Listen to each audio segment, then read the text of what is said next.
হত্যা মামলায় সাবির হোসেন চৌধুরী জামিন পায় আর আমি ৩২৩ ধারার মামলায় জামিন পাই না। বৈষম্য বিরোধী ছাত্র আন্দোলনে হামলার অভিযোগে দায়ের করা মামলায় হবিগঞ্জ ৪ আসনের সাবেক সংসদ সদস্য ব্যারিস্টার সৈয়দ সাইদুল হক সুমনের জামিন আবেদন না মঞ্জুর করে তাকে কারাগারে পাঠানোর আদেশ দিয়েছেন আদালত। সোমবার বিকেলে senior judicial magistrate Kamrul Islam জামিন শুনানি শেষে এই সিদ্ধান্ত গ্রহণ করেন।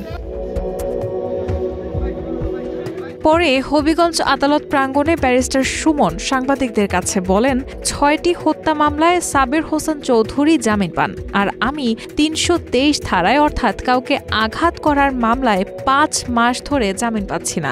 আমি বৈষম্যের শিকার। এ বিষয়ে প্রধান বিচারপতির দৃষ্টি আকর্ষণ করছি।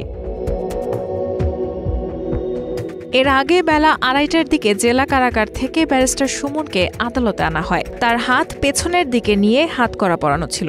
আদালতে হাজিরা শেষে বিকেল ৪:১৫টার দিকে তাকে আবার কারাগারে নেওয়া হয়।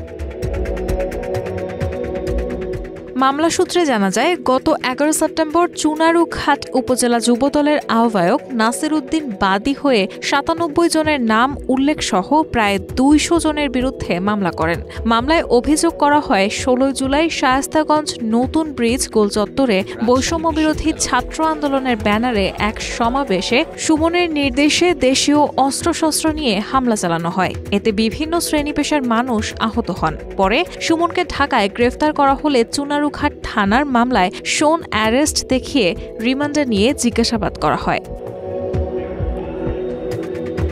হবিগঞ্জ আদালত পুলিশের পরিদর্শক শেখ নাজমুল হক বলেন, চুনারুঘাট উপজেলার শায়েস্তাগঞ্জ নতুন ব্রিজ গোলচত্বরে গত ১৬ জুলাই বৈষম্য বিরোধী ছাত্র আন্দোলনে হামলার অভিযোগে একটি মামলা হয়। পরে গত বছরের ১১ সেপ্টেম্বর দায়ের করা এই মামলায় সুমন সহ ৯৭ জনকে এজাহার নামীয় আসামি করা হয়। অজ্ঞাতনামা আসামি ২০০ জন। এই মামলা ছাড়া তার বিরুদ্ধে আরও মামলা রয়েছে।